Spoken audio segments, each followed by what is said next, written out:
Pag napanood na naman niya to, masama na ang load sa akin. Wala, 300. Nasaan yung libo dyan? Hindi, sinundan natin. Kailan pa ito? Matagal na rin? Matagal na rin. Huwag mong pipigilin. Masakit siya pag ginaganyan. Kaya pala pinipigil. Ito maluwag, wala. Pag pinipigil, ibig sabihin, hindi pala pinipigil, talagang masakit. Okay. Okay, sir, satisfied, sir? Antay lang tayo ng mga ilang makupain lang natin yung maga. Pero at least kahit pa paano, ito bukod mo na.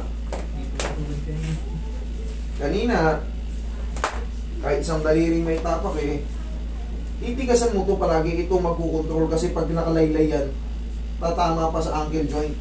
Yun ang sikreto doon. Kaya hindi ko pinapa. Diyanig mo lang ng ganun. Tapos bumili ka ng pau. Okay? Yan lang, pang maintenance mo sa araw-araw. Tapos yung pinilin sa yung prescribe ng gamot ng doktor, isang beses ka na lang iinom nun. Tapos, tama na, mamayang gabi lang. Okay? Tapos bahala na yung bahala na yung adjustment ko dyan.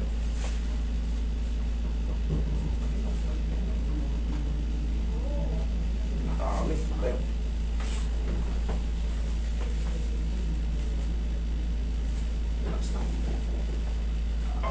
Grabe. Ito.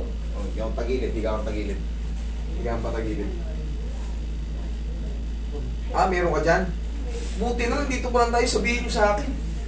Buti na lang. Buti na lang, dito pa lang tayo kasi pag ginanong ko siya, baka ma-affect ko.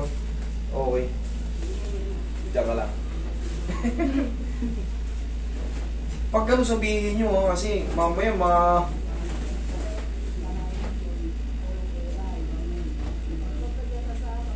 Okay.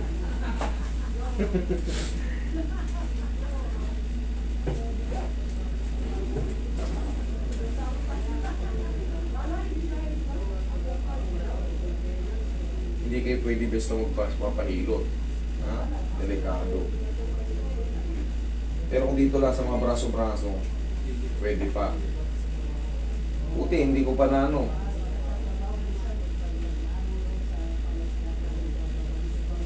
Susunod naman yan, dito naman ang sasakay sa inyo. Alam mo bakit?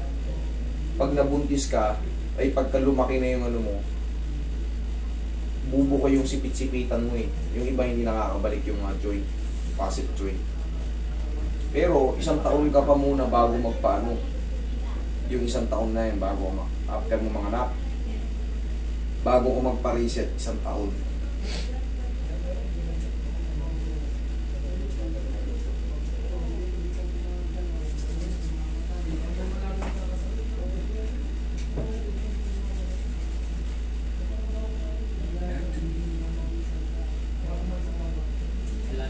Hanggang noon lang kami sa inyo, sir.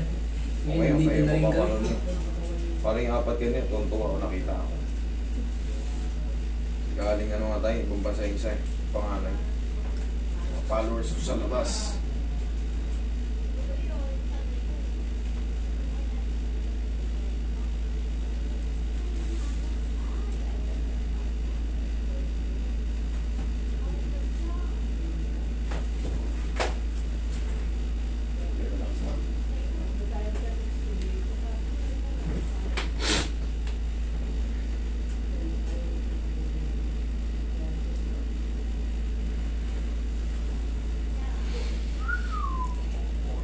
Kanina ayaw Kanina pag ginagano. Okay. Oh. Mas dulo, yung mararamdaman mas mahalo pa yan. 1 to 2 days medyo makakaramdam ka ng mild muscle pain reaction. Pero 3 to 4 days. Okay. Yan, ganun. Okay na. Okay. Sige.